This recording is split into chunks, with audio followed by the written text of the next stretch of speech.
औज़ुबिल्लाहि मिनश्शैतानिर्रजीम बिस्मिल्लाहिर्रहमानिर्रहीम अल्लाहुम्मा सल्लि अला सय्यदना व मौलाना मुहम्मदिन व अला आलि सय्यदना व मौलाना मुहम्मदिन व बारिक व सल्लिम। अल्लाहुम्मा रब्बि ज़िदनी इल्मा।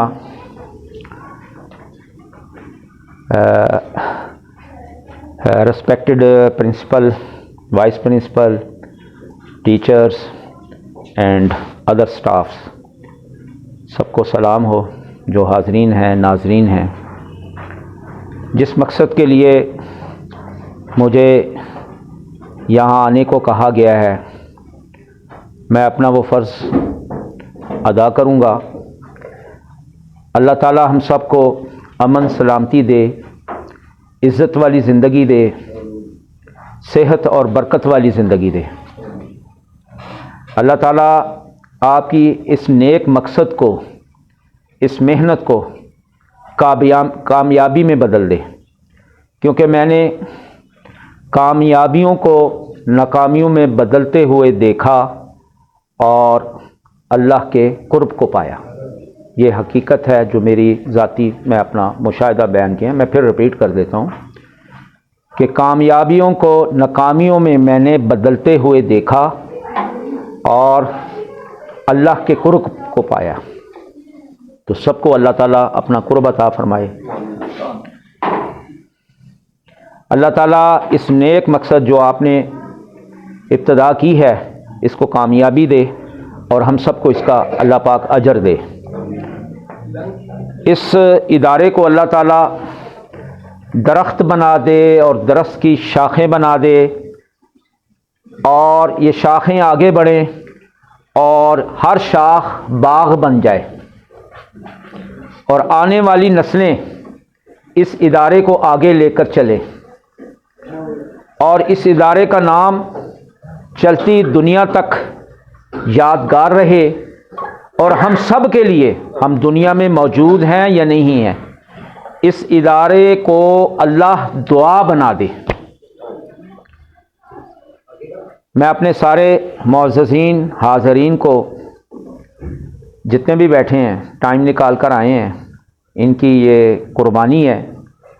तो इन्हीं के ये कुर्बानी इंसान एक दूसरे को जब देता है तो उसको सपोर्ट मिल जाती है, उसके अंदर जोश और जज्बा पैदा हो जाता है।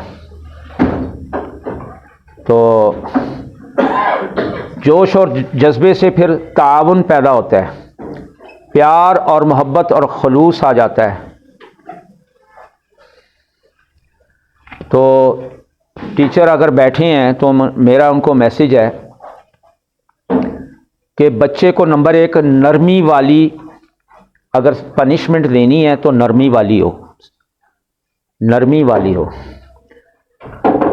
जुल्म वाली ना हो, मारपीट वाली ना हो।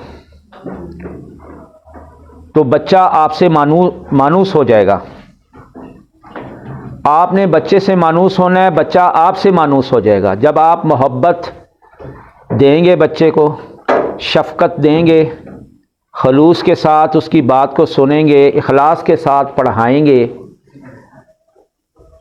तो वो आपके दोस्त बन जाएंगे, आपके अपने बच्चे बन जाएंगे। जिस तरह अपने बच्चों को देखकर प्यार आता है, अपने माँ बाप को देखकर कुदरती प्यार आ जाता है, जोश आ जाता है, इसी तरह आप जो टीचर हैं, जितने भी यहाँ पे मौजूद हैं, उनको मेरी रिक्वेस्ट है कि बच्चों को नरमी वाली पनिशमेंट देनी है, सख्ती भी हो, दब भी हो, क्योंकि इसमें बच्चे ही के लिए भलाई है। और ना अपनी इज़्ज़त नफ्स को मजरूह करना है, ना बच्चे की इज़्ज़त नफ्स को मजरूह करना है। क्योंकि नफ्स जो है ना, इसकी पैदाइश कैसे हुई? नफ्स की पैदाइश कैसे हुई? जब मुख्तलिफ ज़मीन के टुकड़ों से हज़रत जिब्राइल अलैहिस्सलाम अल्लाह के हुक्म से मट्टी को लेकर गए, तो अल्लाह ने जन्नत के अंदर ही हज़रत आदम अलैहिस्सलाम का ढांचा बनाना शुरू कर दिया। अब शैतान चक्कर लगा रहा है, क्योंकि अल्लाह ने कह दिया कि मैं एक ऐसी मखलूक दुनिया में पैदा करने वाला हूँ जो अशरफुल मखलूक़ात होगी। अब उसके दिल में हसद पैना शुरू हो गया शैतान के, क्योंकि फरिश्तों का नफ्स नहीं है, फरिश्तों का नफ्स नहीं है, क्योंकि वो अल्लाह के हुक्म से चलते हैं। जो अल्लाह ने कह दिया, जो अल्लाह ने हर फरिश्ते को इल्म दे रखा है, वो उसी के मुताबिक चलते हैं। तो बहरहाल क्या हुआ, जब ढांचा मुकम्मल हो गया तो इसने सांस की नालियों के ज़रिए, खून की नालियों के ज़रिए हज़रत आदम अभी रूह नहीं फूंकी गई, तो इसने ना अंदर जाके सारा घूमना फिरना शुरू कर दिया, हर एक चीज़ को टेस्ट करता रहा। तो फिर क्या हुआ कि इसने हसद से ना एक दिन हमारे ये नाफ पर, बैली बटन पर इसने थूक दिया, हसद की वजह से। तो हसद के जो वो असरात हैं वो मिट्टी के अंदर जज़ब हो गए। वो जो जज़ब हुए तो फिर आदम अलैहिस्सलाम के अंदर जब रूह फूंकी गई तो उसके असरात आने शुरू हो गए। आदम अलैहिस्सलाम के अंदर भी ये हसद, बुग़्ज़, ये लालच, तमा, ये ऐब जोई, ये दिल की जितनी बातनी बीमारियां हैं सारी पैदा होगी।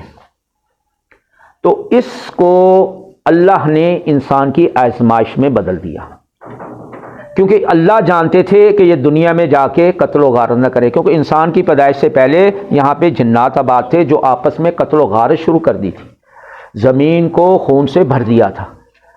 फिर अल्लाह पाक ने फरिश्तों को भेजा जो इन्हें घेर कर ऐसे जंगलात में, ऐसी खामोशियों में, घाटियों में, कस्सियों में ले गए कि आप ये खाली कर दें, अब आदम अलैहिस्सलाम ने ज़मीन पर आना है। तो ये थोड़ी सी हिस्ट्री मैंने नफ्स की बता दी कि नफ्स की पैदाइश कहाँ से हुई। ये शैतान के, ये अज़ली हमारा दुश्मन है। अदुव्वुम मुबीन का कुरान में कई दफ़ा जिक्र हुआ है, एक जगह पे नहीं आया कि शैतान, अच्छा लड़ाई लड़ने के लिए अल्लाह ने हमें शैतान से नहीं कहा कि शैतान से लड़ो, अल्लाह ने हमें नफ्स से कहा कि नफ्स को लगाम दो, नफ्स के साथ जो तुम्हारी आस्तीन का सांप है। जब नफ्स और शैतान आपस में, ये पहले से मिले हुए हैं, क्योंकि ये उसी की जिस्म का हिस्सा है। नफ्स जो है ना अमरे रब्बी है, रूह अमरे रब्बी है, हमें अल्लाह ने अपने हाथ से बनाया है। अहसनुल खालिकीन, यानी सबसे बेहतरीन तख्लीक हमारी की है, अल्लाह की शबीह हैं हम, ऐसे समझ आए। तो अल्लाह पाक तो अल्लाह ही है। मैं तो अक्सर कहता हूँ अल्लाह अल्लाह इतना करो कि अल्लाह रह जाए बाकी कुछ ना रहे। जब जिक्र में तबत्तल हो जाते हैं अल्लाह अल्लाह कहते हुए, तो ये फिर अल्लाह रह जाता है, बाकी कुछ नहीं रहता। तो मैं ये बच्चों के बारे में थोड़ा सा और बताऊं कि इनसे मानूस होना, कैसे मानूस होना है, ये आप बेहतरीन टीचर जानते हैं। तो आपने ना तो अपनी नफ्स की इज़्ज़त नफ्स को, क्योंकि ये नफ्स भी इज़्ज़त अल्लाह से लेकर आया है, तो इसको आपने मजरूह नहीं होने देना, ना बच्चों का ना अपना। सब टीचर को ये ट्रेनिंग आती है, मैं जानता हूँ ये ट्रेनिंग आती है कि स्टूडेंट को कैसे डील करना है। कोई टीचर अगर कोई इस पर लेक्चर लेना चाहे मुझसे कि बच्चों को कैसे डील करना है, वो ले सकता है, अलग क्लास हो सकती। और बच्चों को मेरा ये है कि बच्चे जो है ना, जब टीचर पढ़ा रहे हों तो उनकी बात को गौर से सुनना है। अगर कोई डॉक्टर इंजीनियर बनना चाहता है तो आज से झूठ बोलना बंद कर दें। बच्चों, अगर आप में कोई लीडरशिप है, आर्मी में जाना चाहते हैं, आप जर्नैल बनना चाहते हैं, आप आईजी बनना चाहते हैं, तो मैं कसम उठाकर कहता हूं आप झूठ बोलना बंद कर दें, आपकी मेमोरी तेज़ हो जाएगी। जो टीचर आपको पढ़ाएगा फ़ौरन प्रिंट हो जाएगा। उसकी मैं मिसाल देता हूँ। जब मस्जिद नबवी में हज़रत जिब्राइल इस्लाम वही लेकर आते थे, कुरान पाक की आयात लेकर आते थे, अल्लाह का पैगाम लेकर आते थे, तो जो ही आप सुनाते थे सहाबा को याद हो जाता था। तो रिसर्च करने वालों ने ये रिसर्च की है, इस पे एक थीसिस, पूरी दुनिया में थीसिस लिखा गया है कि सहाबा रज़ियल्लाहु ताला अजमईन की मेमोरी क्यों तेज थी। इसलिए तेज थी कि वो झूठ नहीं बोला करते थे। इस निचोड़ पे आप आजमा कर देख लें। जब मैंने एफएससी में दाखिला लिया, क्लास का रोल नंबर, वो जिस तरह मैट्रिक में नंबर आते हैं, तो वो रोल नंबर 4 था मेरा। तो फिज़िक्स के टीचर थे, फौत हो गए, अल्लाह उन्हें उनकी बख्शिश फरमाए। तो उन्होंने पहले दिन ही हमें कहा कि बच्चों, अगर आप डॉक्टर बनना चाहते हैं, इंजीनियर बनना चाहते हैं, कुछ बनना चाहते हैं, तो आज से झूठ बोलना शुरू कर दो। कुछ शरारती लड़के भी होते हैं, सर क्यों झूठ बोलना बंद कर दें।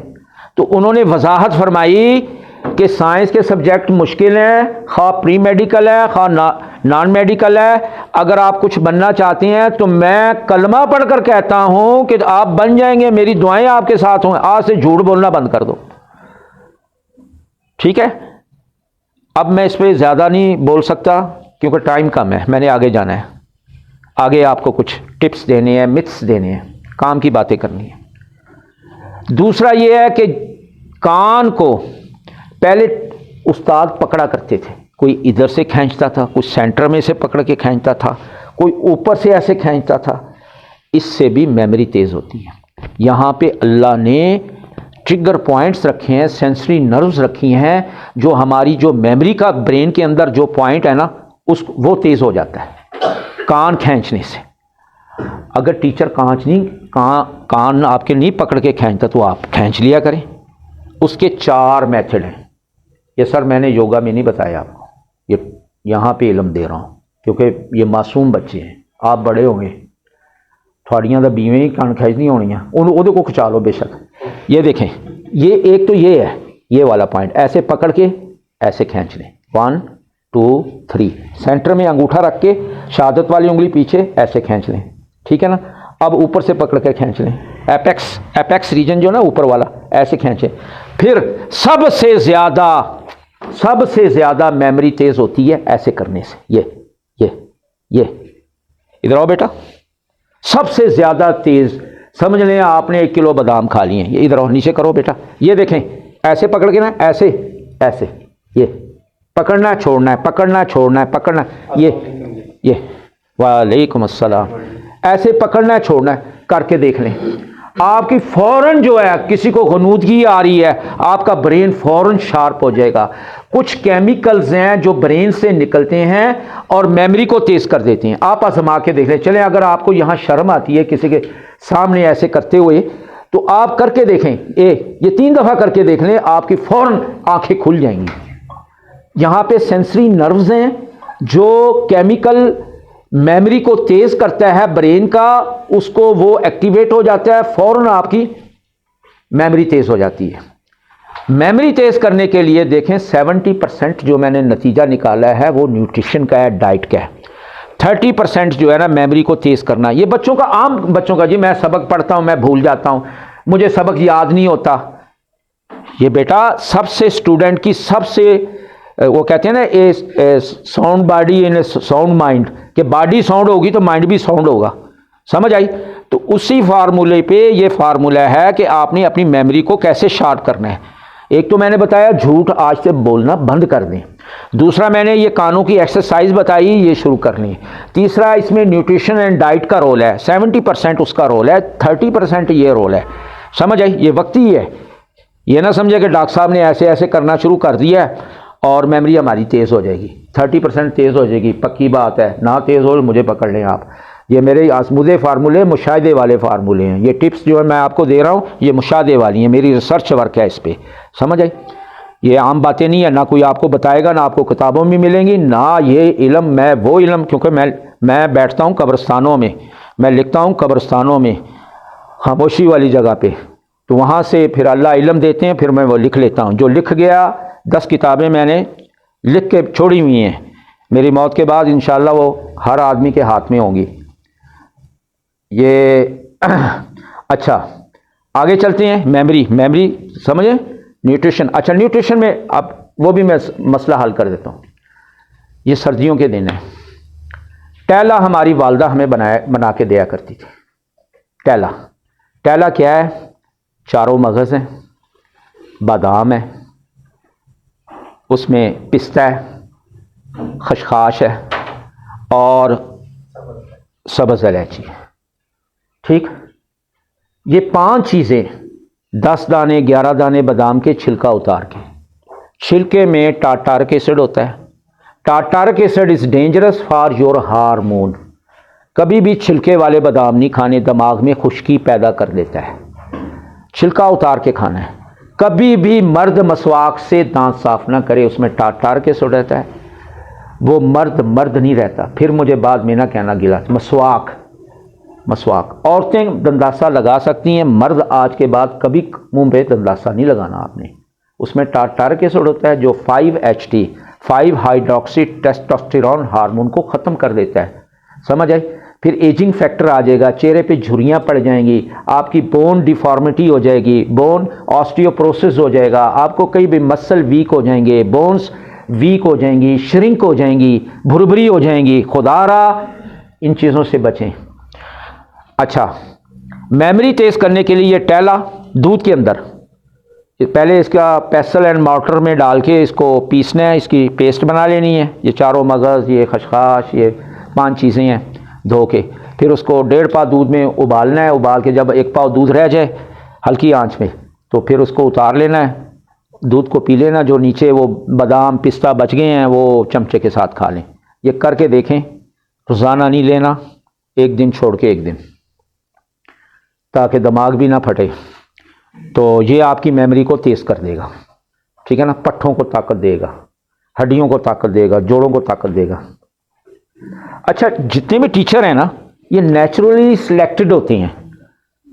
इंसान जोर लगाता है मैं डॉक्टर बनूं, मैं इंजीनियर बनूं। और मैं अक्सर कहता हूं, अपनी औलाद को भी मैंने ऐसी तरबियत दी है, बेटा जो बनना है अल्लाह बना देंगे। मैं नहीं कहता।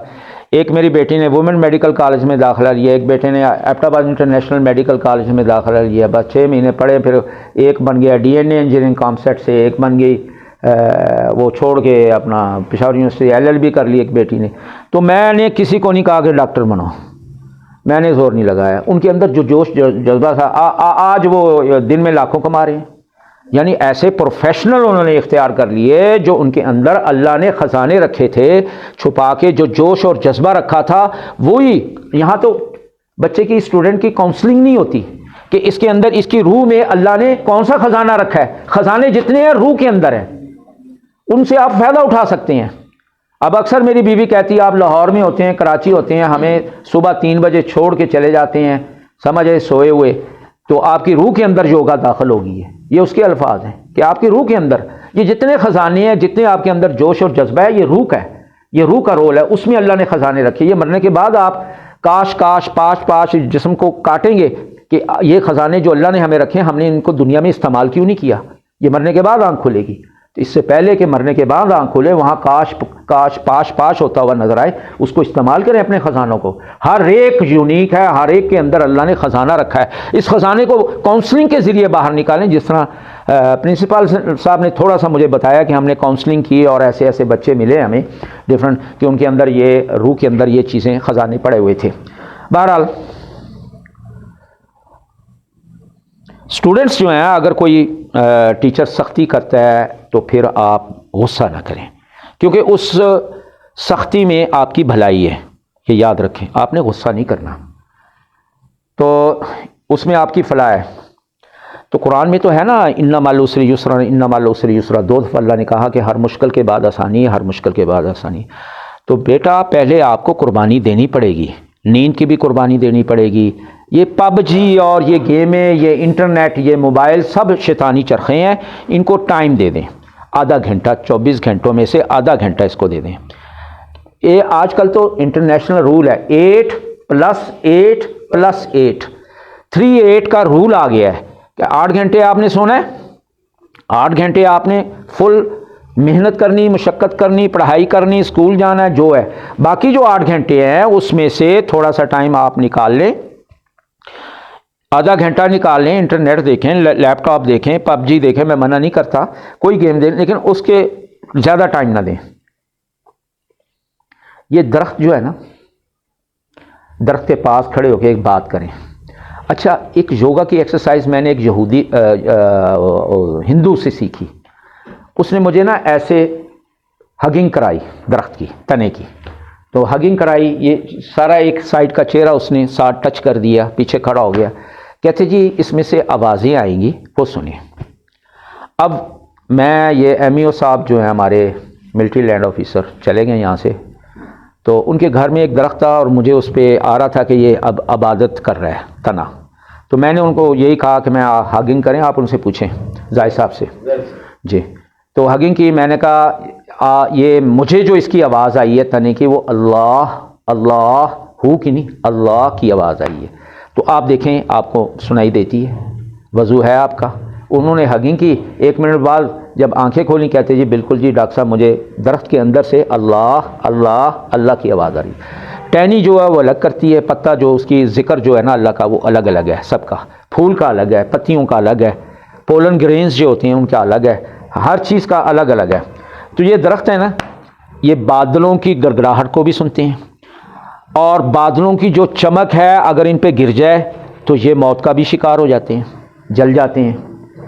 और सूरज की गर्मी को भी बर्दाश्त करते हैं, मौसम की सर्दी को भी बर्दाश्त करते हैं, और रात के अंधेरे को भी ये बर्दाश्त करते हैं, सैलाब और जलजले को भी ये बर्दाश्त करते हैं।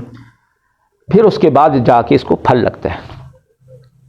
पहले मेरा कहने का मकसद, मिसाल देने का मकसद ये है कि दरख्त हर किस्म की मुश्किलात को बर्दाश्त करता है, फिर अल्लाह उस पर फल लगा देते हैं। फिर फल जब हम खाते हैं तो फिर हमसे दुआ निकलती है, क्या कहते हैं ना, हाँ जी, अल्हम्दुलिल्लाह।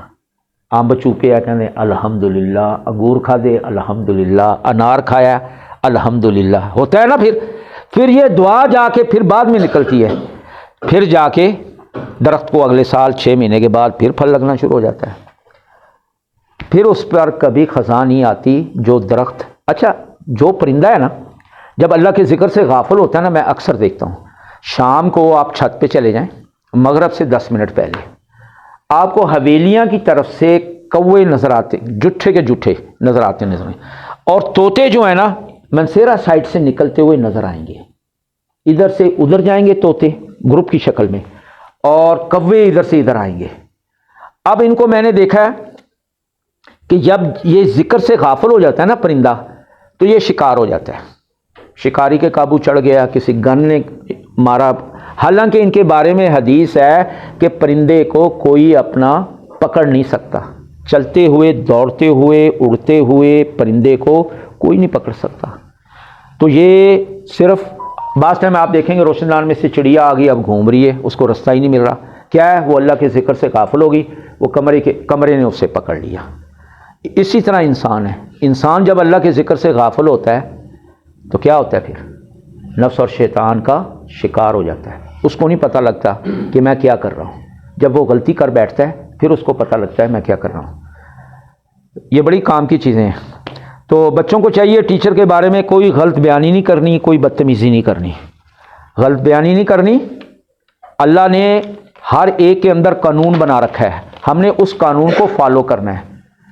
हमारे एक बुजुर्ग हैं, वो अक्सर हमें कहा करते हैं कि इशारा काटोगे तो कानून हरकत में आएगा, खा वो बातनी कानून है, खा वो अल्लाह का कानून है, खा वो दुनियावी कानून है।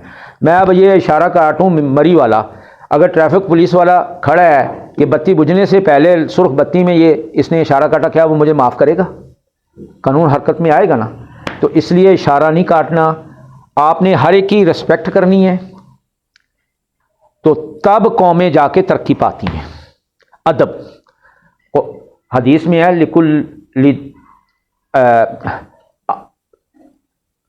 अद्दीनु कुल्लु अदब, अद्दीनु कुल्लु अदब, यानी हमारा दीन, हमारा सोना, हमारा उठना, हमारा चलना, हमारा कारोबार करना, हमारी नौकरी करनी, ब्याह शादी करनी, जो मर्जी भी है, कुल्लु अदब है, इसमें अदब है। अगर अदब है तो आपको इल्म भी मिलेगा, आपको सब कुछ मिलेगा। अगर आप अदब नहीं करेंगे, खा वालिदैन का है, खा टीचर का है, तो आपको कोई इल्म नहीं मिलेगा, आप कामयाब नहीं होंगे। कामयाबी अल्लाह ने अदब में रखी है, दुआ में रखी है। हमारे पास क्या है? हमारे पास सिर्फ मेहनत है, कोशिश है, रातों का जागना है, पढ़ाई करना है, बस ये कर सकते हैं। कामयाबी किसके पास है? अल्लाह के पास। फेल और पास किसने करना है? अल्लाह ने करना है। समझ आई? हमने सिर्फ कोशिश करनी है, हमारे इख्तियार में कुछ नहीं है, ये याद रखें। जो कुछ है वो सब अल्लाह के पास है। जब आप स्कूल में दाखिल हो ना, तो स्कूल के जो डिसिप्लिन है और जो क्यू है उनको नहीं छोड़ना, ठीक? जो रूल एंड रेगुलेशन है, जो प्रिंसिपल बना दिए गए हैं, जो डिसिप्लिन बना दिए गए हैं, क्योंकि टीचर भी बताती हैं, प्रिंसिपल भी बताते हैं, असेंबली में भी आपको बताया जाता है, उनको बेटा फिर आप ये नहीं देखना मैं घर में हूँ, इस बच्चे को मैं कौन ही मार दूंगा, इसको ये कर दूंगा, ये नहीं करना फिर बेटा। फिर आपने सीधे हो जाना है। किस मकसद के लिए आए हैं? पढ़ाई के लिए हैं। पढ़ाई पे कंसंट्रेशन देनी है, फोकसिंग पढ़ाई पे होनी चाहिए। उसके बाद क्या होगा, आपको क्या मिलेगा फिर? अगर आप प्रिंसिपल इख्तियार करते हैं तो फिर आपको मिलेगा क्या? आपको ये मिलेगा, मैं बताता हूँ। फिर टीचर भी, आपके वालिदैन भी, क्योंकि टीचर की शिकायत नहीं पहुँचेगी वालिदैन तक, दोनों आप पर रश करेंगे कि मेरा बेटा मुखलस होके पढ़ रहा है, संजीदा होके पढ़ रहा है। फिर आप जब काबिल बन जाएंगे तो आने वाली कौमें भी आपको याद करें कि फ़लाँ टीचर का पढ़ा हुआ है, ये फ़लाँ टीचर ने इसे पढ़ाया है। टीचर की भी इज़्ज़त है, आपकी भी इज़्ज़त है, दुनिया आपको सल्यूट करेगी ऐसे। मेरी उम्र 18 तकरीबन 21 साल का था मैं जब मैंने किंग एडवर्ड मेडिकल कॉलेज से MBBS कर ली थी लाहौर में। तो मुझे डायरेक्ट 18 स्केल में DHQ हॉस्पिटल गुजरांवाले में एज ए DMS लगा दिया। शहबाज शरीफ ने ख़ुद मेरी एप्लीकेशन पे साइन किए, करके उसने ऑर्डर कर दिए। फिर मैं पंजाब प्रिंटिंग प्रेस में गया, वहाँ से गज़ट लिया गवर्नमेंट का, वो कॉपी मैंने हॉस्पिटल में दी, मैंने अपनी जॉब शुरू। ना मेरी दाढ़ी ना मेरी मूंछ, यंग था। अब मैं गेट में दाखिल होता था, अस्सलाम वालेकुम सर, यस सर, अस्सलाम वालेकुम, ये वो। अब क्या है कि मैं जी डिप्टी सुपरिटेंडेंट हूँ, मैं एज ए DMS हूँ हॉस्पिटल का, इख्तियारात हैं 2 करोड़ का, 21 साल का लड़का और 2 करोड़ का बजट LP का मेरे पास, सिर्फ LP का 2 करोड़ का पंजाब में मेरे पास हुआ करता था। मुझे MS ने बुलाया कि देखो मेरे बाद तुम हो और मैं हैं, हम दोनों दोस्त बन जाते हैं, मेरी नौकरी रह गई है 6 महीने। तो बेटा अगर आप उस चैन के साथ शामिल होंगे, उन डॉक्टरों के साथ जो खाते हैं पीते हैं, तो आपको इजाज़त है। अगर आपने मेरे साथ काम करना है तो तनख्वाह के अलावा आपको कुछ नहीं मिलेगा। 1965 रुपये 1987 में मेरी तनख्वाह कितनी थी? 18वें स्केल की गजटेड 1965 रुपये मिलते थे, 619 रुपये 50 पैसे हाउस रेंट, टोटल 2700 रुपये। नेशनल बैंक में आती थी चेक, हमें वो जो इनका ऑडिटिंग डिस्ट्रिक्ट ऑडिट ऑफिसर है वो हमें चेक दे दिया करते थे, तो ये हमें नेशनल बैंक से जाके पैसे लेने पड़ते थे। 2700 रुपये मेरी चाय बिस्कुट, कोई रिश्तेदार आ गया, यही खर्च हो जाता। और वापसी का किराया मैं अपनी वालदा से लेके आया करता था। वालिद साहब ने एक दिन मुझे बुलाया कि बेटा कि क्या इख्तियारात हैं? मैंने कहा जी ये इख्तियारात हैं। कहते ये जो कैश पैसा 2 करोड़ इसका क्या करोगे? मैं कहा जी ये लोगों को LP करेंगे। कहा कि इस तनख्वाह में से अगर बचते हैं तो फाबेहा, नहीं बचते तो बेटा घर लाने की ज़रूरत नहीं। वालिदैन से मुझे इजाज़त मिल गई कि आराम नहीं खाना। ये वालिदैन की तरबियत है बेटा, टीचरों की ये तरबियत होती है। जब बलूगत को मैं पहुंचा तो मेरे एक टीचर थे, वो कहा करते थे बेटा रात को गर्म दूध का गिलास पीकर नहीं सोना, इसमें हिकमत है। तरबियत किया करते थे हमें टीचर। और भी बहुत सी बातें हैं, ये फिर दूसरी सेशन में मैं लूँगा। मैं अभी आगे चलता हूँ।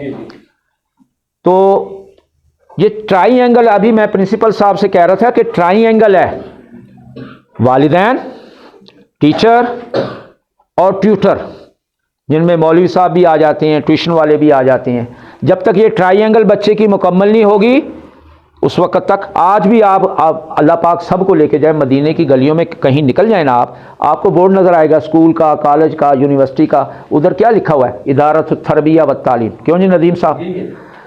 पहले तरबियत फिर तालीम।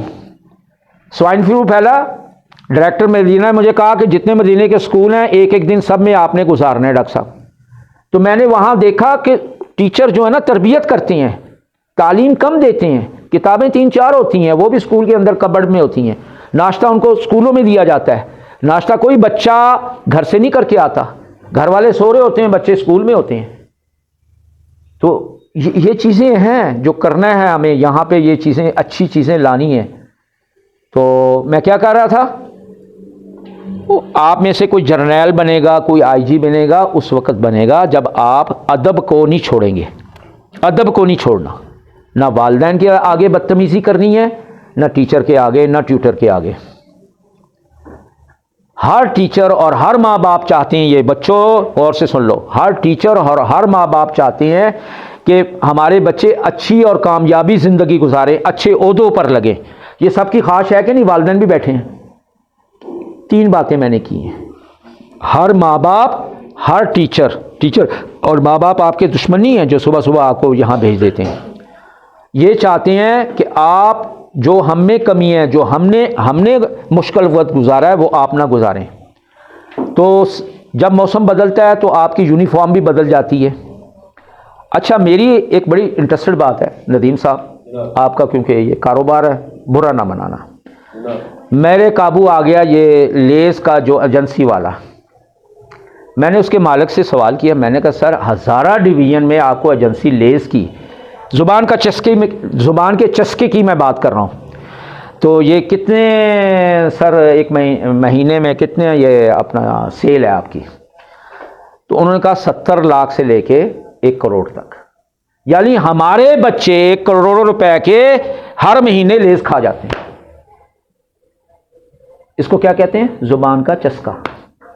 जबकि इसमें ट्रांस फैट है। जो कॉरोनरी आर्टरी हार्ट अटैक जब होता है उसमें, ब्रेन स्ट्रोक होता है उसमें ट्रांस फैट। ये लेज ऐसे नहीं है, ये ज़ुबान का चस्का है, इसके अलावा कुछ नहीं है। इसके अलावा 2 बीमारियां ये पैदा करता है, एक स्ट्रोक। अब लेज वाले मुझे छोड़ेंगे नहीं, मैं इसलिए बोलता नहीं, ये तो एक बंद कमरा है, मैं ये बात कर गया, बात टाइम मैं मुंह पे ताला लगा लेता हूँ, तो इसलिए मैं ये कहता हूँ, ये डिलीट कर दें सर, इसलिए ये मैं कहता हूँ कि ये चीज़ें छोड़िए। मैंने एक मिसाल दी है, मैं अपनी आवाज़ में रिकॉर्ड करके, हाँ जी, साफ पानी ये ज़रूरी है। अक्सर डॉक्टरों को मैंने, जो जनरल फिजिशियन है ना, उनको मैंने कहते हुए सुना है कि डॉक्टर साहब, अगर साफ पानी बच्चों को दिया जाए तो ये बहुत सारी बीमारियों से बच सकते हैं। फिल्टर वाला सादा साफ पानी, साफ और सादा ग़िज़ा हो, मौसमी फल और मौसमी सब्जियों का इस्तेमाल करें, बाल और नाखून काट कर रखें। बाल हर 2 हफ्ते, मैंने मुख्तलिफ नाइयों से सर्वे किया है। मैंने कहा जी बाल बच्चों के, बड़ों की नहीं मैं बात कर रहा, बच्चों के लिए कब काटने चाहिए? कहते हैं जी आफ्टर 2 वीक्स, महीने में 2 दफ़ा।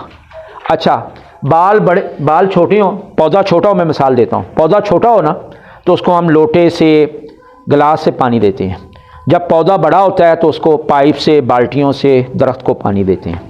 इसी तरह बाल की मसला, बाल is pure protein is blood. इसकी खुराक क्या है? खून। ये खून चूसते हैं। बाल क्या है? खून चूसते हैं।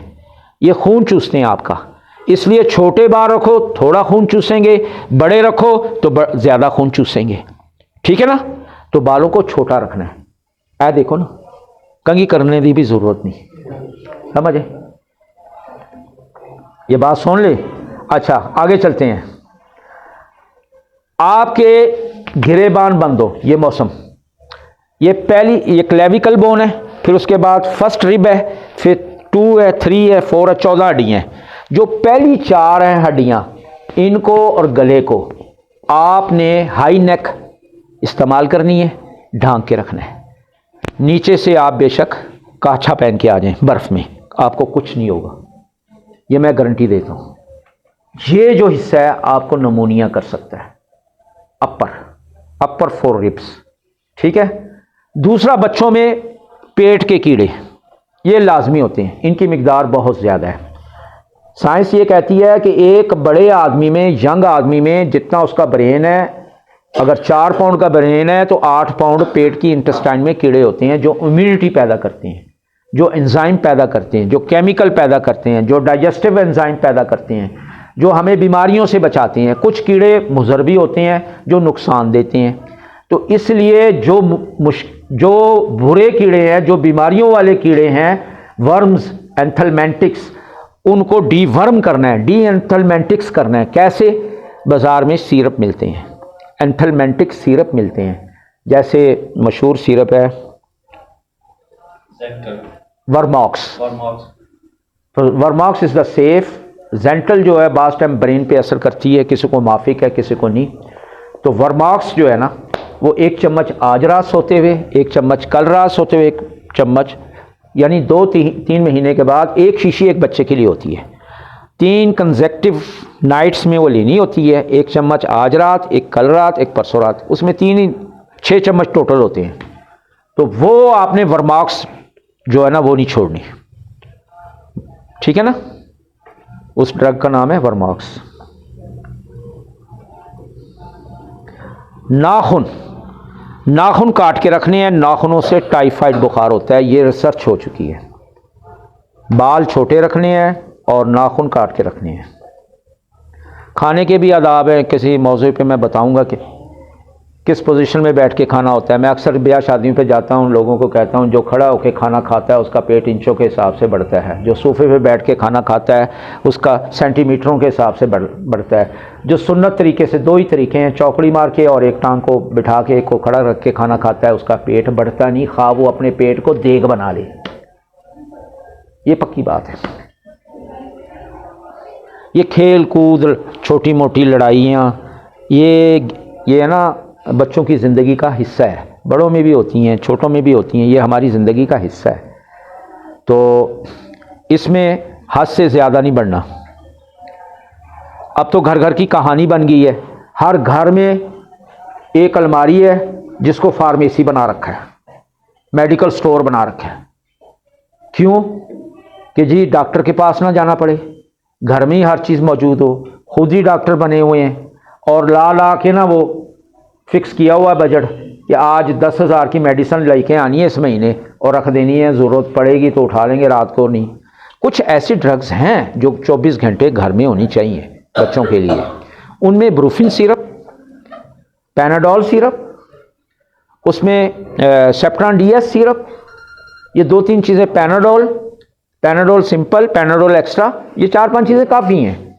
ये वक्ती तौर पे रिलीफ देती हैं और हर एक को माफिक है, इसके साइड इफ़ेक्ट्स भी नहीं है इन चीज़ों के जिनका मैंने नाम लिया। ये होनी चाहिए, लेकिन ये नहीं होना चाहिए कि वो बना दें फार्मेसी।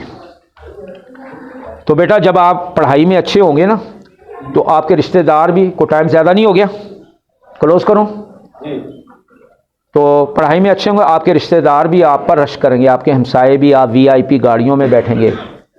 तो पढ़ाई के साथ कोई कॉम्प्रोमाइज़ नहीं करना, समझ आई? कि फ़लाँ की शादी है, शादी पे चले गए, पढ़ाई छोड़ दी, ये नहीं।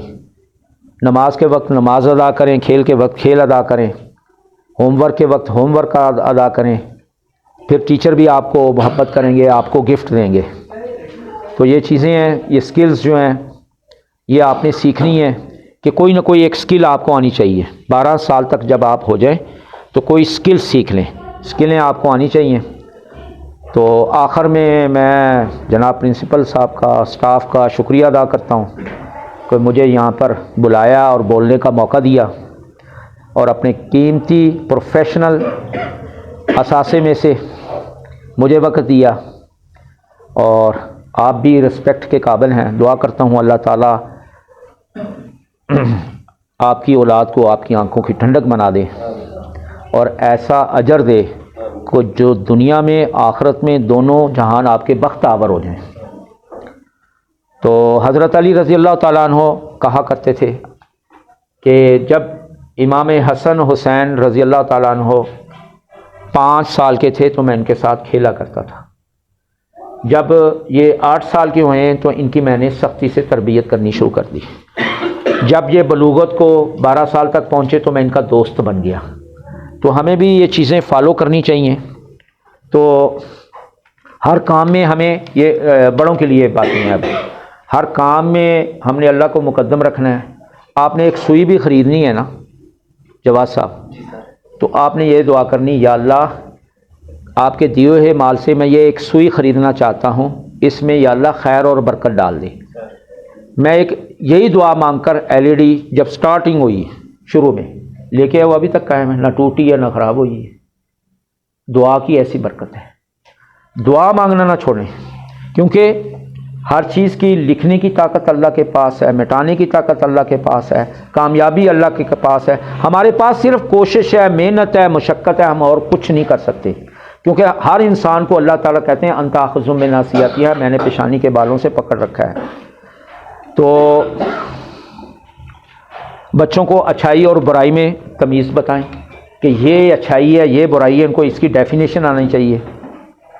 और नमाज में, ज़िक्र में, कुरान पढ़ते हुए जो कंसंट्रेशन है, वो फोकसिंग है, वो ज़रूरी है। अक्सर हमारे टीचर कहा करते थे कि इंसान जिस्म के जिस हिस्से से काम लेना छोड़ दे, वो काम करना छोड़ देता है। तो हमने जिस्म के हर हिस्से से काम लेना है, खा हम 100 साल के क्यों ना हो जाए। ठीक है, मेरा इशारा समझ गए ना आप। अब हम 1500 साल पहले सहाबा की ज़िंदगी को देखें ना, तो उन्होंने नबी पाक सल्लल्लाहु अलैहि वसल्लम की सोहबत में इतने मज़े लिए हैं ना, इतने मज़े लिए हैं जी, जानी माली। क्योंकि नबी पाक सल्लल्लाहु अलैहि वसल्लम फिर सहाबा का पीछा भी किया करते थे। अक्सर सहाबा कहा करते थे कि सबसे पहले हमने नबी पाक सल्लल्लाहु अलैहि वसल्लम की सोहबत में बैठ के ईमान को सीखा। तो ईमान जो है ना, उसको मजबूत करें, तौहीद को, कि मेरे साथ मेरे अल्लाह की ताकत है, मेरे लिए मेरे अल्लाह काफ़ी है, मेरे अल्लाह जैसा कोई नहीं। समझे। हज़रत उमर रज़ी अल्लाह ताला अन्हु अक्सर फरमाया करते थे कि मैंने सूरह बकरा 2.5 पारे हैं, सूरह बकरा नबी पाक सल्लल्लाहु अलैहि वसल्लम से 2.5 साल में सीखी, 2.5 साल में। यानी एक आयत सीखते थे, फिर उस पर अमल करते थे, फिर आगे चलते थे। तो अबू बकर सिद्दीक़ रज़ी अल्लाह ताला अन्हु सुबह उठती ही ना, ज़ुबान के नीचे नोकीली कंकरियाँ रखा करते थे ताकि ज़ुबान की पकड़ ना आ जाए, अल्लाह पकड़ ना ले। ये सबसे सख्त पकड़ है। इन्ना रब्बक लशदीद, बेशक मैं तुम्हारा वो रब हूँ जब करता हूँ फिर छोड़ता नहीं हूँ। जज़ाकल्लाह जी। अगर कोई सवाल है तो मुझसे कर सकते हैं। मैं आपसे एक सवाल पूछूं? जी जी। ये हमें जंक फूड से कौन कौन सी बीमारियाँ लगती हैं? जंक फूड जो है, हॉट एंड स्पाइसी फूड जो है, जंक फूड जो है, हॉट एंड स्पाइसी फूड्स जो हैं, ट्रांस फूड्स जो हैं, ट्रांस फैट से जो तैयार होती हैं फूड्स, सबसे पहले वो आपके मैदे को ख़राब करती है। मैदे की दीवारों से हाइड्रोक्लोरिक एसिड HCl निकलता है। वो दीवारों से निकलकर जब वो ट्रांस फैट वाली फूड जाती है, वो तेज़ी से निकलता है, ज़रूरत से ज़्यादा निकलता है, ताकि वो खुराक को हज़म करे, उसको मैदा बना दे। तो उसकी ज़्यादती से हमें एसिड रिफ्लेक्स, खट्टे डकार आने शुरू हो जाते हैं। स्टे ऑफ फूड जो है, एक बाहर क्लॉक लगा हुआ, ये टाइम बता रहा है कि 5:25 हो गए हैं। एक अल्लाह ने हमारे अंदर क्लॉक लगाया हुआ है, 2 घंटे मिनिमम कोई भी खुराक हम इस्तेमाल करें, 2 घंटे मिनिमम इसका स्टे ऑफ फूड है मैदे के अंदर, 2 घंटे रहती है। उसके बाद ये स्मॉल इंटेस्टाइन में, ड्यूडेनम से होती हुई स्मॉल इंटेस्टाइन में चली जाती है। स्मॉल इंटेस्टाइन जो है ना 25-26 फुट लंबी होती है, 1 इंच इसकी मोटाई होती है। सुराख अंदर का जो सरकमफेरेंस है इसका 1 इंच का है। तो यहाँ ये 6 से 8 घंटे रहती है। फिर इसके बाद लार्ज इंटेस्टाइन, इसके 3 हिस्से हैं, असेंडिंग, ट्रांसवर्स और डिसेंडिंग। फिर 6 से 8 घंटे यहाँ रहती है। जो चीज़ें स्मॉल इंटेस्टाइन ने लेनी है खुराक में से, विटामिन्स, वो ले लेती है। जो मिनरल्स लार्ज इंटेस्टाइन ने लेनी होती है वो ले लेती है। तो मुंह के सुराख से लेकर स्टूल के ऑरिफिस तक, एनस तक जो ये फासला है, ये फासला है 18 घंटे का। अगर हमने कोई चीज़ खाई है तो वो तकरीबन 18 घंटे से अगर ज़्यादा ठहर गई है अंदर, तो समझो कॉन्स्टिपेशन हो गई है, कब्ज़ हो गई है। अगर 18 घंटे से कम है तो समझो लूज मोशन हो गए हैं, पेचस लग गए हैं। हमने ये 18 घंटे का जो फासला है ना, ये रखना है। तो जंक फूड जो वक्ती तौर पर हमें टॉनिक तो देती है, हमारे CNS को स्टिमुलेंट तो करती है, हमें ज़रा होशियार तो करती है। खा के हम चाहते हैं कि भी दीवार पे मुक्का मारेंगे, सुराख कर देंगे, वक्ती तौर पे वो ताकत तो आती है, लेकिन उसके साइड इफ़ेक्ट्स ज़्यादा है। जंक फूड को मैं जिन बोलता हूँ कि आपने जिन से दोस्ती कर ली है, अब जिन वाली ताकत आप में आ गई, आप हैवान भी बन सकते हैं। समझ आई? इंसान से हैवान भी बन सकते हैं। जंक फूड खाने से आपका दिमाग खोलेगा, आपका BP हाई हो जाएगा, आपको कहीं ब्लॉकेज हो सकती है, कोई कार्डियक अरेस्ट हो सकता है, कोई स्ट्रोक हो सकता है, कोई चीज़ कुछ भी हो सकती है। कोई और सवाल? ये नुकसान मेन है, इस पर 1 घंटा और मैं बोल सकता हूँ। आगे सर एक और चीज़ है कि पानी के साफ होने का आपने कहा, तो ज़रा हम उसमें ज़रा ओवर कॉन्शियस हो जाते हैं, फ़िल्टर तक चले जाते हैं, फ़िल्टर लगवाया जाए, जैसे बॉयल्ड वाटर पी लेना चाहिए या जो मिनरल वाटर है उस पर जाना चाहिए, क्या ऑप्शन है? देखें, जो ग्रेविटेशनल फ़्लो है ना, ग्रेविटेशनल फ़्लो वाला फ्रिक्शन वाला पानी वो सबसे दी बेस्ट है। चलता हुआ पानी पाक है, उससे फ्रिक्शन से ये एक सेडिमेंटेशन रेट होती है कि एक पानी का स्टोर इधर कर लिया, फिर उसके आगे नीचे एक स्टोर बना लिया, फिर उससे आगे फिर वो बहता हुआ आता है। जो फ्रिक्शन वाला बहता हुआ पानी है वो सेहत के लिए बहुत अच्छा है, क्योंकि वो आयनाइज्ड हो जाता है। ऑक्सीजन और हाइड्रोजन मालिक्यूल में डिवाइड हो जाता है। वो वाला पानी जो है वो मिनरल से भरा हुआ होता है, वो एनर्जेटिक होता है।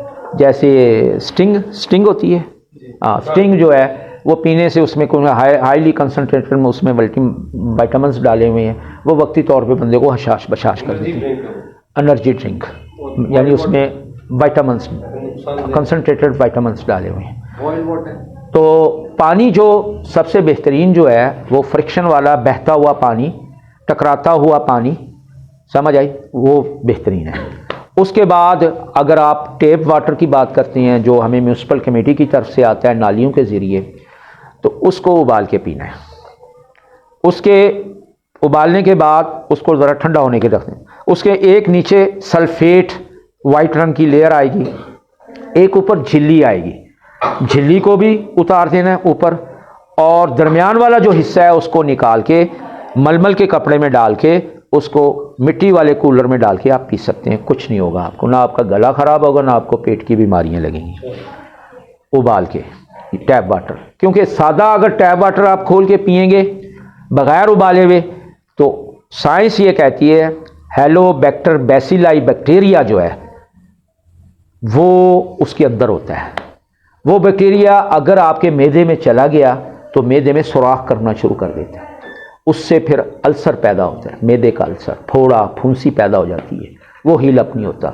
याद रखें कि हमारी गट के अंदर, हमारे मैदे के अंदर, इंटेस्टाइन के अंदर जितने भी अगर ऐसे ज़ख़म बन जाए वो हील अप नहीं होते, सालों साल हील अप नहीं होते।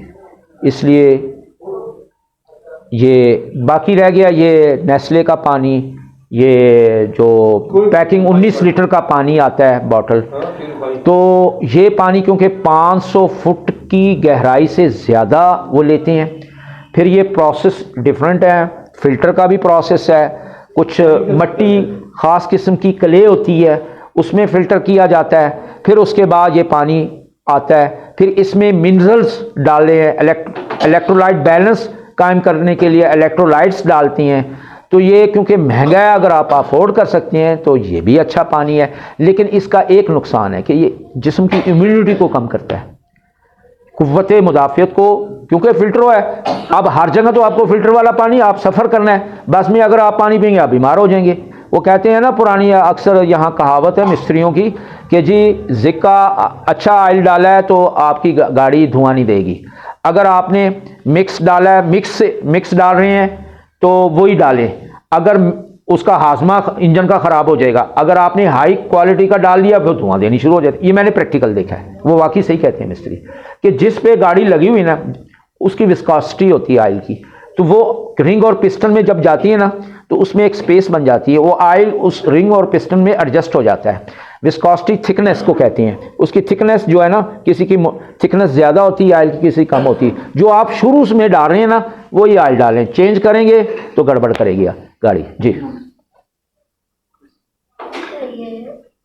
बालिंग कराती है तो ये जो हमारी बाजू में दर्द होते हैं, ये बालिंग कराने की वजह से क्यों होती है? पुराने वक्तों में एनसीसी होती थी, एनसीसी तो एलएमजी देते थे, वो हम यहाँ रखते थे। वो action and reaction are equal but in opposite direction, Newton का थर्ड लॉ, वो ऐसे झटका देती थी, कईयों की हड्डी टूटी है ये झटके से। जो बांध के रखते थे उनको कुछ नहीं होता था, ऐसे ज़ोर से बांध के पीछे रखते थे, ज़ोर लगा के, ताकि वो झटका न दे।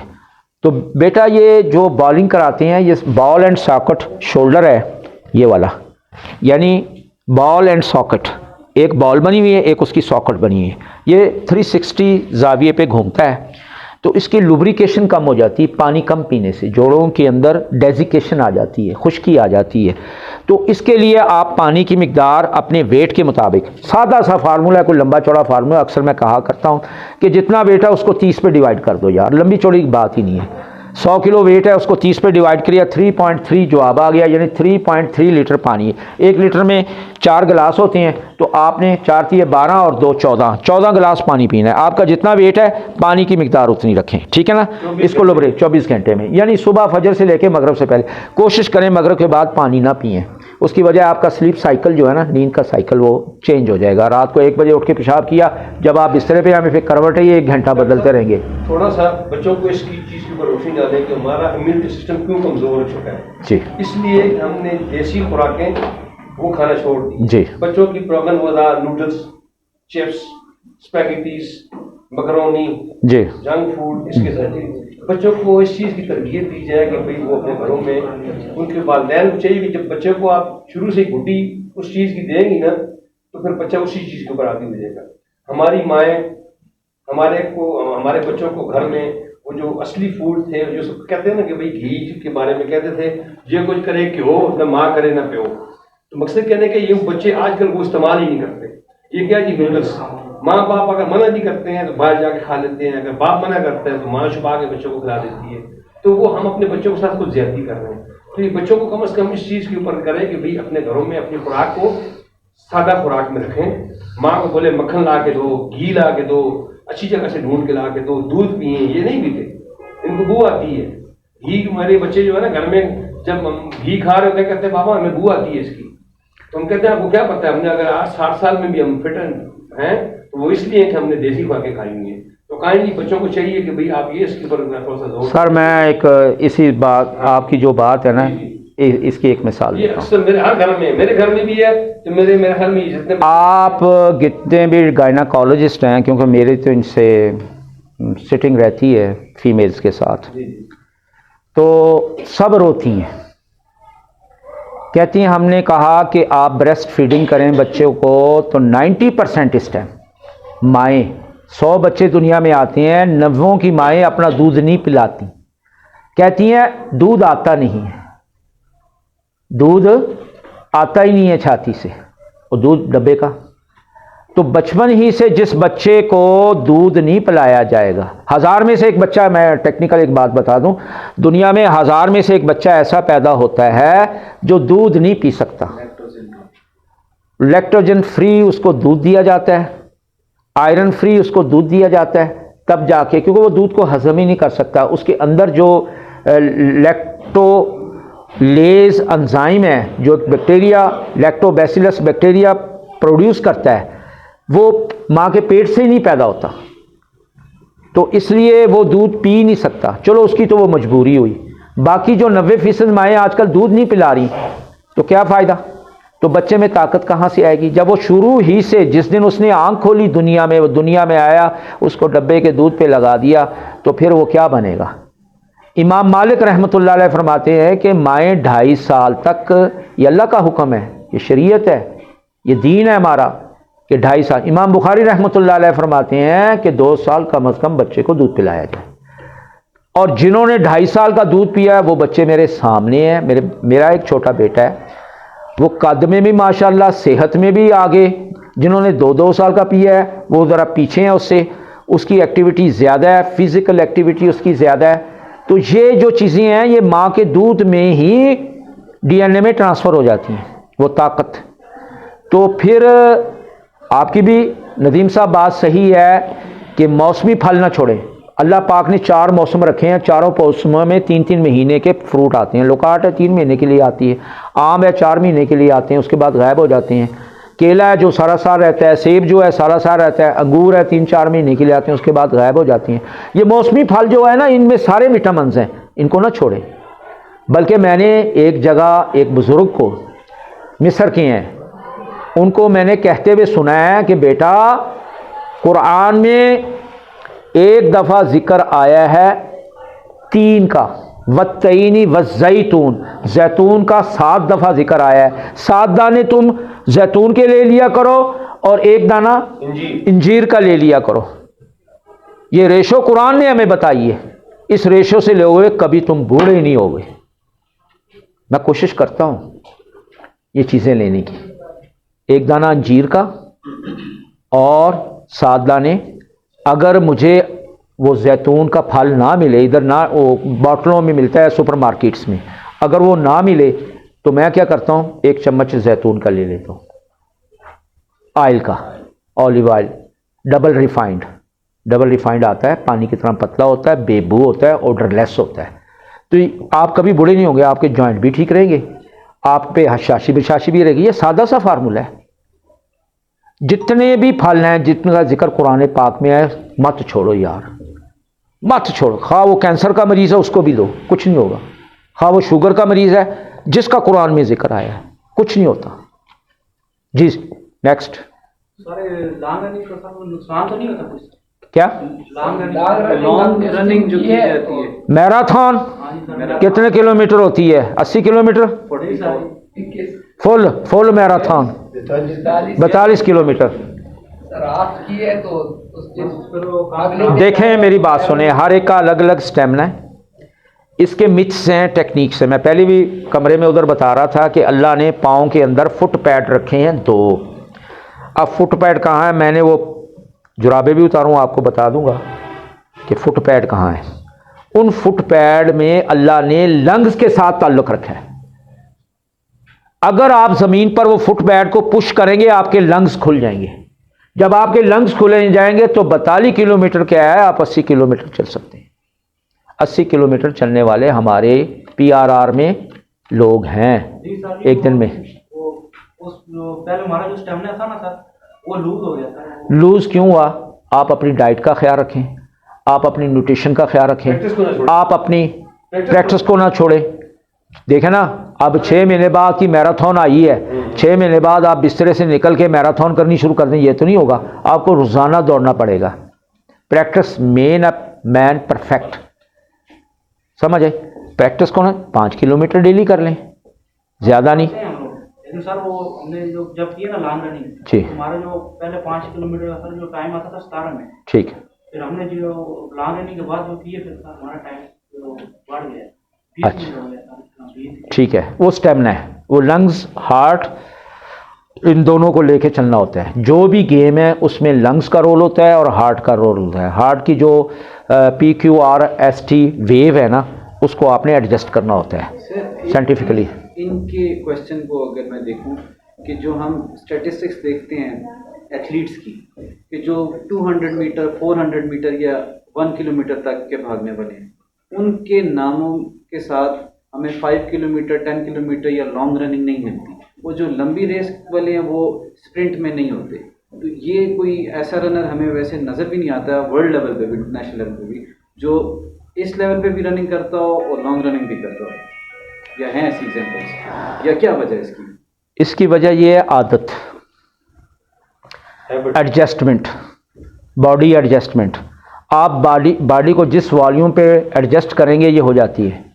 क्यों? इंसान को अल्लाह ने मिट्टी से बनाया है, इसको जैसा बनाओ वैसे बन जाता है। इसको धूप में खड़े होने वाला बना दो, ये सड़कें मैंने बनाते धूप में पंजाब में देखा है, हाँ जी, और उनको कुछ भी नहीं होता।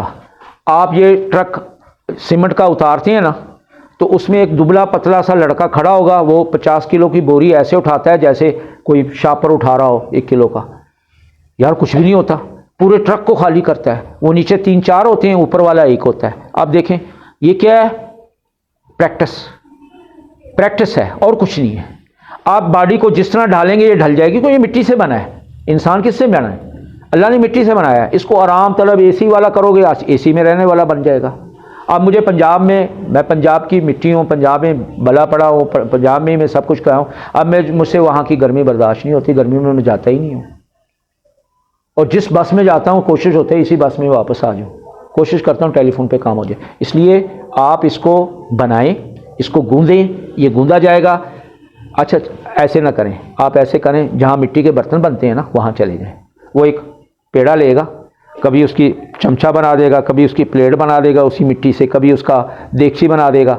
इसी तरह इंसान एग्जैक्टली क्वेश्चन है कि वो जो 1 किलोमीटर रनिंग करने वाला है, उसका एक खास स्ट्रक्चर बन गया, और उसने उसकी करने आदत वाला है उसका अलग स्ट्रक्चर। ये ना वो स्ट्रक्चर में आके दोनों स्ट्रक्चर एक साथ चल सकते हैं, नहीं कर सकते। नहीं चल सकते। स्प्रिंट वाला और होने नहीं नहीं नहीं, इसकी क्या स्ट्रक्चर में क्या चीज़ है? इसकी उसके अंदर की जो रूह है ना, जहाँ उसने ढाला हुआ है, बॉडी को भी उसने वैसे ही ढाल लिया है, वो वही कर सकता क्या है। स्ट्रक्चर्स हैं, मतलब जो मेडिकली आप क्या एनालिसिस है मेडिकल? आम मिसाल देता हूँ, अब अजान हो रही है, मकसद बंद करते हैं, दुआ करते हैं। आम मिसाल ये है कि मैं अब हड्डी पट्ठा जोड़ वो इल्म रखता हूँ, बाकी सब भूल गया हूँ जो मुझे मेडिकल कॉलेज में पढ़ाया गया है। आपने वो मैराथन वाला वो सिलसिला शुरू किया हुआ है, मैं 5 किलोमीटर तक चल सकता हूँ या भाग सकता हूँ या दौड़ सकता हूँ, तो मेरा स्टेमिना उतना है। इसको बढ़ाने के लिए एनाएरोबिक होना पड़ता है। एनाएरोबिक कि सेल के अंदर 38 माइटोकॉन्ड्रिया, सेल के अंदर एक सेल के अंदर माइटोकॉन्ड्रिया होता है, माइटोकॉन्ड्रिया के अंदर ऑक्सीजन के मॉलिक्यूल होते हैं 38। अगर आप 38 रखेंगे तो फिर आप सारा दिन ही भागते रहें, आपको कुछ भी नहीं होगा। जो जो एज फैक्टर होता है ये कम हो जाना शुरू हो जाएंगे। अक्सर खेल ऑक्सीजन का है, ऑक्सीजन एट सेलुलर लेवल। ये आपकी जितनी ज़्यादा होगी, आप 4 मिनट तक आपकी नाक बंद कर दूँ ना, मुंह बंद कर दूँ, दो ही चीज़ें हैं ना सांस लेने की, तो आप जिंदा रहेंगे, आपको कुछ नहीं होगा। आम बंदे की आधा मिनट बंद कर दो, मर जाएगा। बर्फानी चोटी डॉक्टर साहब जो सर करते हैं उन लोगों का स्टेमिना होता है, स्टेमिना। ऑक्सीजन की भी कितनी कमी होती है कि बगैर ऑक्सीजन के वो जिंदा रह सकते हैं। तो बगैर ऑक्सीजन के जिंदा रहना, इसको कहते हैं एनाएरोबिक। एनाएरोबिक को कलमा नसीब हो जाता है यार। 4 मिनट होते हैं, 4 मिनट में वो कलमा पढ़ लेते हैं। मैंने ऐसे मौतें भी देखी हैं बगैर कलमे वाली भी, काफ़ी देर रह सकते हैं। प्रैक्टिस है। वो 1 मिनट के लिए भी नहीं रह सकते, मिनट से भी कम सांस उनका, यानी कि बात सारी ये हमारे सिस्टम ऑफ। ये एक टेक्निकल बात मैं बता दूं कि इंसान को दौलत जो है ना, दौलत कि ये मुझ दौलतमंद है, या तो उसने कुर्बानी दी होती है, मेहनत मशक्क़त की होती है, या उसको विरासत में मिलती है।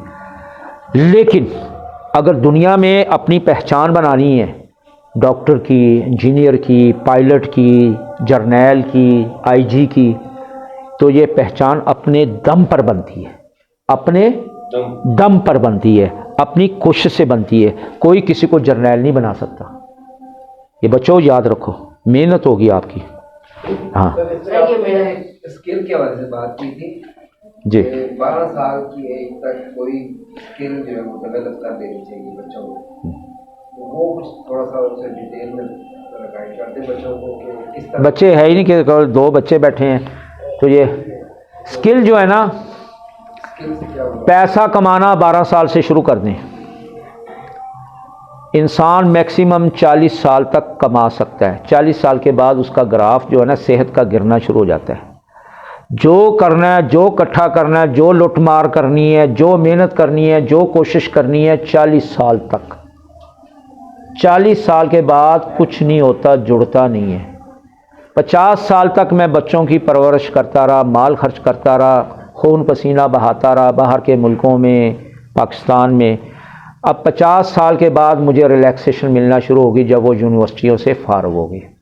फिर मैंने अपनी सेहत पर तवज्जो देनी शुरू कर दी।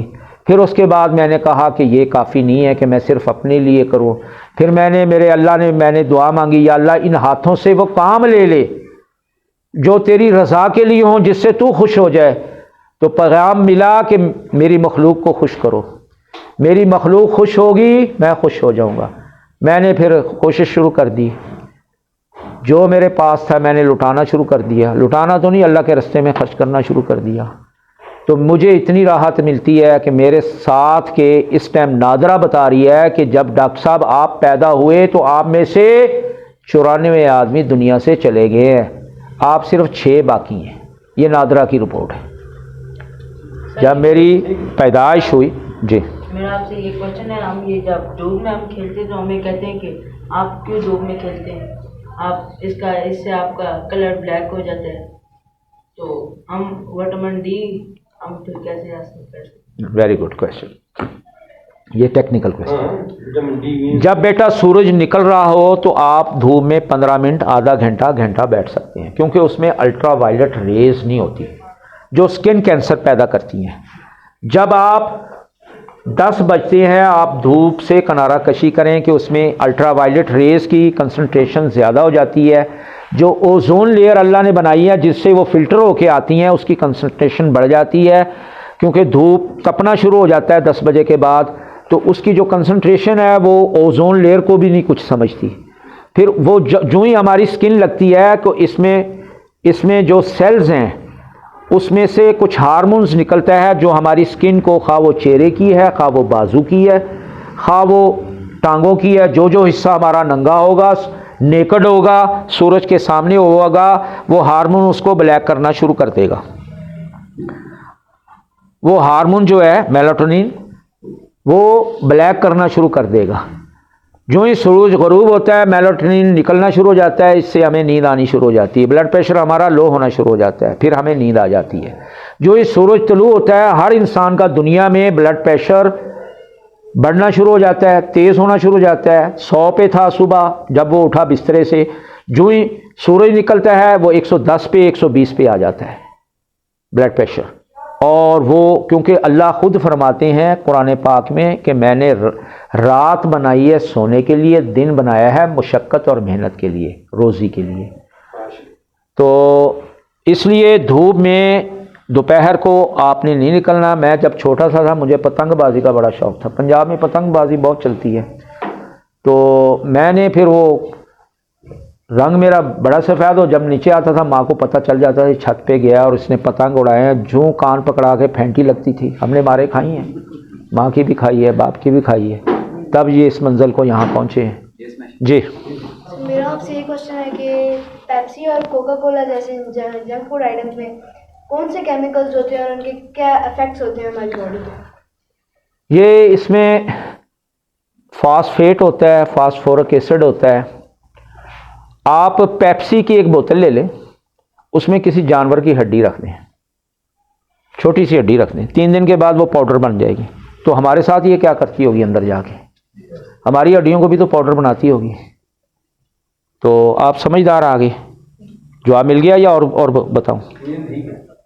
सर लेकिन इसके केमिकल्स हमारे फास्फोरिक एसिड होता है ना, तेजाब जो है हमारी बॉडी आगे थोड़ा हमारे अंदर तेजाब है, समझ आए? मैदे के अंदर है HCl। आप पाइप ले लें प्लास्टिक का, मुंह में डालें, डाल के मैदे तक पहुंचा दें, उसको बाहर निकालें, उसके अंदर तेजाब होगा, वो तेजाब आप यहाँ रख लें, आपकी या स्किन जल जाएगी। आपको पता है कि मैदे की अंदर की जो लेयर है एपिथेलियम लेयर 24 घंटे बाद अल्लाह नई बना देते हैं यार। अगर ये नई ना बने, अगर इस पे अल्लाह पाक ये डिस्टेंपर ना करें 24 घंटे के अंदर, तो इसमें सुराख हो जाए मैदे के अंदर HCl की वजह से। HCl हाइड्रोक्लोरिक एसिड यार मैदे की दीवारों को भी खा जाता है, अल्लाह 24 घंटे के बाद नई बना देते हैं। अगर ये नई ना बने तो हम जिंदा ही नहीं रह सकते। कभी यही आला रब्बिकुमा तुकज़्ज़िबान। कोई बना सकता है कोई दुनिया का कोई डॉक्टर मैदे की नई दीवार? अल्लाह बनाते हैं, 24 घंटे के बाद नहीं बन जाती है। रोज़ाना हमारी स्किन उतरती है, नीचे से नहीं आती है, हमें नज़र नहीं आता, हम साबुन से पानी से जब धोते हैं। तो फास्फोरिक एसिड बेटा, फास्फोरिक एसिड अंदर तबाही मचाता है, हड्डियों को कमज़ोर करता है, जोड़ों को कमज़ोर करता है, पट्ठों को कमज़ोर करता है। वक्ती ज़ुबान का चस्का मैंने बोला ना आगे, चिप्स है, ये है, ट्रांसफैट है, ये तो ज़ुबान के चस्के हैं। ये मज़े असी लवांगे इंशाअल्लाह ਜਦੋਂ साडा जिस्म नहीं होएगा, साडी रूह होएगी। रूह को मौत नहीं है, जिस्म को मौत है, नफ्स भी ख़त्म हो जाएगा अल्लाह के हुक्म से। पीछे क्या रह गया? रूह। रूह को हमने तकड़ा करना है, रूह की खुराक है अल्लाह का जिक्र। अल्लाह खुद कहते हैं या अय्युहल्लज़ीना आमनू तत्मइन्नु क़ुलूबुहुम अला बिज़िक्रिल्लाहि तत्मइन्नुल क़ुलूब। सूरह रात 13वां पारा 27वीं आयत। अल्लाह फरमाते हैं कि ए मोमनो, ए मेरे बंदो, तुम राहत सुकून नहीं पा सकते जब तक मेरा जिक्र ना करो। तो रूह को तकड़ा करो भाई, जितनी रूह तकड़ी होगी आप दुनिया में उड़ते फिरेंगे, बीमारियों से दूर रहेंगे, लंबी उम्र पाएंगे। तो ऐसा दरवाज़ा बन जाओ, मेरी आपको आखिरी बस इसके बाद क्लोज करते हैं, ऐसा दरवाज़ा बन जाओ जिससे खैर दाखिल हो। खैरुन्नास मन यनफउन्नास। नबी पाक सल्लल्लाहु अलैहि वसल्लम क्या फरमाते हैं कि तुम में से बेहतरीन शख्स वो है जो दूसरों के लिए फ़ायदामंद हो। ऐसी खिड़की बन जाओ, चलो दरवाज़ा नहीं बन रहे, खिड़की बन जाओ कि जिससे ताज़ा हवा और रोशनी आए। खिड़की भी नहीं बन सकते, ऐसी दीवार बन जाओ जो थके हुए को सहारा दे। जो अल्लाह की मखलूक से मोहब्बत करता है, अल्लाह उससे मोहब्बत करते हैं। जो अल्लाह की मखलूक को खुश रखेगा, अल्लाह उसे खुश रखेंगे। ये वालदा दो ही बातें करती है। अवैस करनी की एक दुआ ना मेरे काबू आ गई कहीं से, किसी अल्लाह वाले, मैं असहाबे सुफ़ा के चबूतरे पे बैठा हुआ था मदीना पाक में, हरम में, रोज़ा रसूलुल्लाह सल्लल्लाहु अलैहि वसल्लम की बैक साइड पे। तो वहाँ एक बुज़ुर्ग ने एक बात की, रात के 3 बजे तहज्जुद से पहले, क्योंकि मेरी आदत थी जब मेरी मदीने में ड्यूटी लगती थी, मैं 1 बजे हरम में चला जाता था। 2-3 घंटे मेरी नींद थी। सीखा मैंने अल्लाह वालों से, उनकी सोबत में बैठे सीखा। तो अवैस करनी अपनी वालदा की खिदमत करने के लिए क्या दुआ मांगवाते थे? ए अल्लाह, माँ को कहते थे, माँ बोल तू, ए अल्लाह, माँ बोलती थी, ये माँ बोल रही है, ए अल्लाह मैं अपने बेटे अवैस करनी से राज़ी हूँ, तू भी राज़ी हो जा। यही दुआ आज क्या मतलब, जब से मेरी माँ ने मुझसे कहा बेटा कोई दुआ मंगवानी है मुझसे मंगा लो, अल्लाह उनकी ज़िंदगी करे, ताहयात हैं, गुजरा वाले में हैं, तो यही मैंने दुआ रखी हुई है अपनी माँ को भी कि या अल्लाह मेरा बेटा शफीक अहमद से मैं राज़ी हूँ, या अल्लाह तू भी राज़ी हो जा। अल्लाह राज़ी हो तो सारी मखलूक राज़ी है, अल्लाह नाराज़ हो तो आपसे बीवी भी नाराज़, बच्चे भी नाराज़, आपके रिश्तेदार भी नाराज़। ये मैं टोटकी की बात बता रहा हूँ आपको। बाप के पास भी एक दुआ है, माँ के पास भी एक दुआ है। बाप बच्चों को दुआ नहीं देता। हज़रत इब्राहीम अलैहिस्सलाम ने अल्लाह ताला से दुआ ली, पहले खिदमत की, खाना काबा की दीवारें बनाई, फिर अल्लाह ने कहा ए इब्राहीम तू मांग जो मांगता है। इब्राहीम अलैहिस्सलाम ने हाथ उठा लिए, सजदे में पड़ गए। सजदे में हाथ ऐसे नहीं रखे, सजदे में हाथ ऐसे रखे। अब दुआ मांग रहे हैं हज़रत इब्राहीम अलैहिस्सलाम। क्या मांग रहे हैं? ऐ अल्लाह मक्के को अमन का शहर बना दे, ऐ अल्लाह इसमें बेमौसमी फल दे दे, ऐ अल्लाह मईशत को खुला कर दे, ऐ अल्लाह यहाँ कोई भी आए, तेरे मेहमान आए तो हर एक को खुला रिज़्क़ मिले, ज़मीन को वसअत दे दे। आप देखें 55 लाख, मैंने 1990 में 55 लाख हाजियों को वो क्या, हाँ जी, नहीं तवाफ़ में नहीं, उधर मैदान में अरफात, मैदान अरफात को पहले मैंने चक्कर लगाया। ना वहाँ इंसान था ना वहाँ चिड़ी थी, मैं खुद पैदल गया, मेरे अलावा और टैक्सी ड्राइवर के अलावा कोई नहीं था। उस पूरा ग्राउंड चक्कर मारे, समझे, मुझे 15 से 20 मिनट लगे राउंड का। जहाँ पे वो बोर्ड लगे हैं ना, हदूद के बोर्ड लगे हुए हैं, हदूद के एक बोर्ड पे गया, दूसरे पे गया, तीसरे पे गया, चौथे पे गया, आगे जबल रहमत आ गया। तो वो सारा मैंने चक्कर, मस्जिद नमरा के इर्द गिर्द चक्कर लगाया। मैंने देखा यहाँ पे 10 लाख से ज़्यादा आदमी नहीं आ सकते। मैंने इन आँखों से वहाँ ड्यूटी की है, इन आँखों से 55 लाख आदमियों को हदूद के अंदर देखा, और हर एक को हर किस्म का खाना मिलते हुए देखा, हर एक को वाशरूम के लिए सहूलत देखी, कोई तंग नहीं था यार। ज़मीन को अल्लाह ने खोल दिया। हाय हाय हाय, चलें जी, ठीक है जी। और सवाल हो बच्चों? Any question? ठीक है। अर्ली मॉर्निंग के क्या फ़ायदे हैं? आउटडोर इंडोर एक्टिविटीज़ के क्या फ़ायदे हैं? देखो मेरा बेटा, ये मेरे मुशाहिदे की बात है, कान सुन।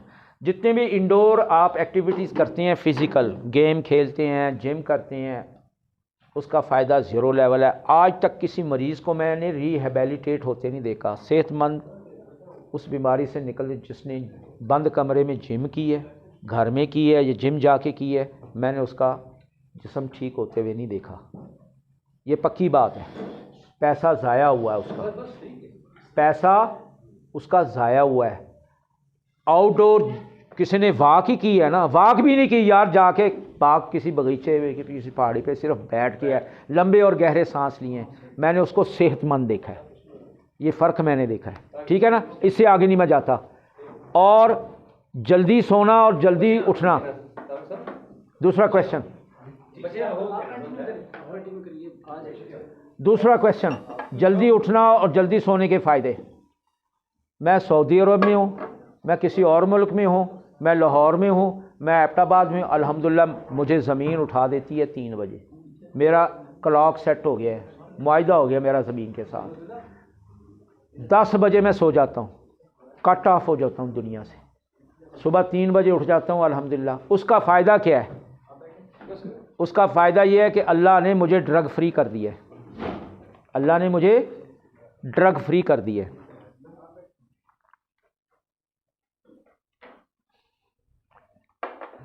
सेहत जो है ना, आप कुछ ना करें यार, आप 3-4 बजे उठ के देख लें, आप ड्रग फ्री हो जाए। मैं लिख के देता हूं स्टाम्प पे,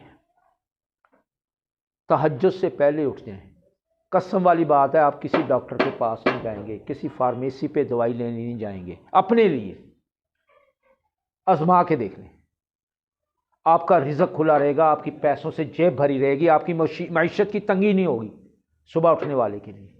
जो रातों को रोता है, दिन को हंसता है। दुनिया रुलाती है, अल्लाह हंसाते हैं। ये याद रखो, कसम वाली बात। ये मैं वो बातें कर रहा हूँ जो मैं देखता हूँ, मुझे अल्लाह दिखाते हैं। जो रातों को रोता है ना उठ के, दिन को हंसता है। दुनिया रुलाती है, बीवी भी रुलाती है, बच्चे भी रुलाते हैं। किस शक्ल में रुलाते हैं मैं उस डिटेल में नहीं जाता, अल्लाह हंसाते हैं इंसान को। सुबह को उठने के क्या फ़ायदे हैं?